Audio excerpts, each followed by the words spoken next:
This is Marcy and Connie here from 1033 Main Salon and Spa in beautiful Mumford, New York.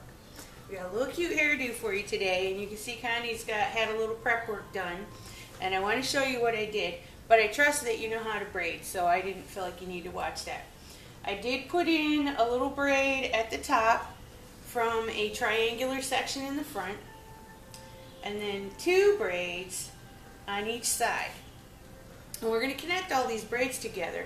This is the time of year when people are starting to think about Renaissance fairs, and so we were thinking a Renaissance flavored look would be fun for you. And also, you know, the bohemian boho is still stylish, and the braids, of course, very, very popular. Now here's the one thing I do recommend to get the braids together. They're all going to join in the center back of the head. So what I recommend is that each of your braids be a little bit longer than where you need it, because it's easier to take a little bit of braiding out than to put it in while you're in the middle of this. So I've clipped each braid off and just kind of smooth out her hair. I'm going to take the 2 braids on the side that are at the top and unclip them and bring them in toward the center. I want them to have a little drape, not be pulled back super tight, but I also don't want it to sag. And so where sometimes you could just put a little pin or ponytail holder there, what I'd rather do is braid them to this center braid. And the way that I can do that, I could just bring them together and make a braid, or I'm going to overlap them on each other. So I'm going to find that point where they meet, and the 3 strands of each braid, actually this braid on the left, Connie's hair is a little thinner on the left. I'm just going to treat that like 1 strand because it's not very thick. But this braid, her hair is a little thicker on the right than it is on the left. And so I'm going to separate that. I'm going to unbraid it a little bit and separate that out into its 3 strands. And I'm going to bring that and overlap it with the strands of that braid that's coming over the top. So the outside strands, the center strands, and the other outside strand should all be overlapped. And now I'm just going to braid them together.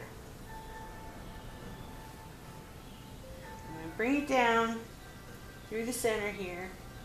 I'll loosen that up a little bit. And bring it down through the center, a little bit past the point where the next layer of braiding is going to come together.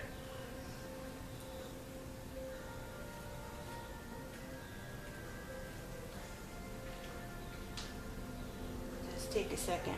And I did under braid, and what that means is instead of crossing the outside strands over the middle strand, I'm crossing the outside strands under it. And that makes the braid a little more 3D. It's less important when you're doing braids that are not sitting on the head, when you're doing the Dutch braid.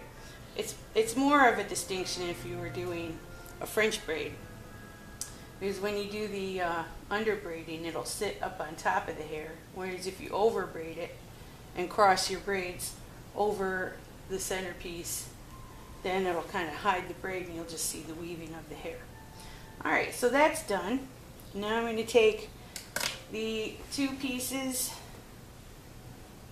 on the bottom, and you can see now that braiding to that centerpiece is going to anchor that so these don't get too droopy.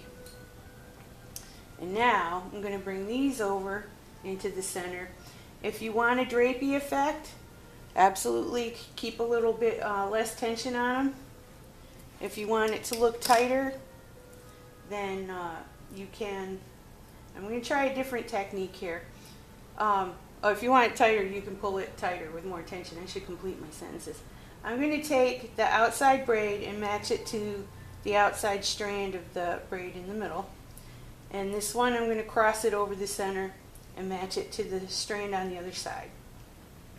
And let's see how that goes. And we can just braid those together and keep these little flyaway pieces out. And we'll just braid those sections together so you can see the difference, and make use of that technique if you want to, or braid them, interbraid them by overlapping the sections. We're just going to do that.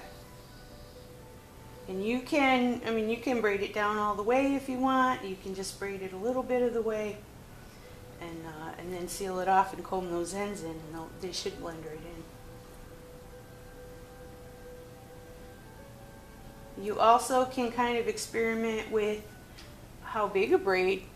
If you want to use thicker braids coming back and maybe just do one braid on each side and one on the top, that's fine. I teach you things, and then I fully expect that you'll kind of make it your own.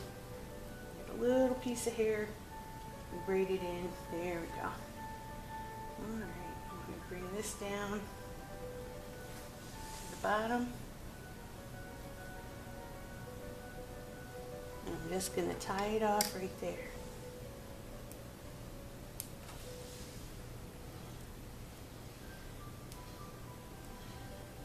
I have seen where those little chainmail headpieces are kind of coming in a little bit to style.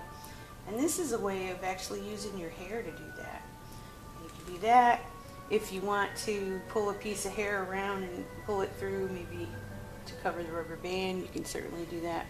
I'm just going to leave it like that, as the idea with this look is not to look like you're making it too fussy, but to keep it kind of soft and romantic. So we're going there. And there it is. I'm going to show you the front. The full 360, as they say.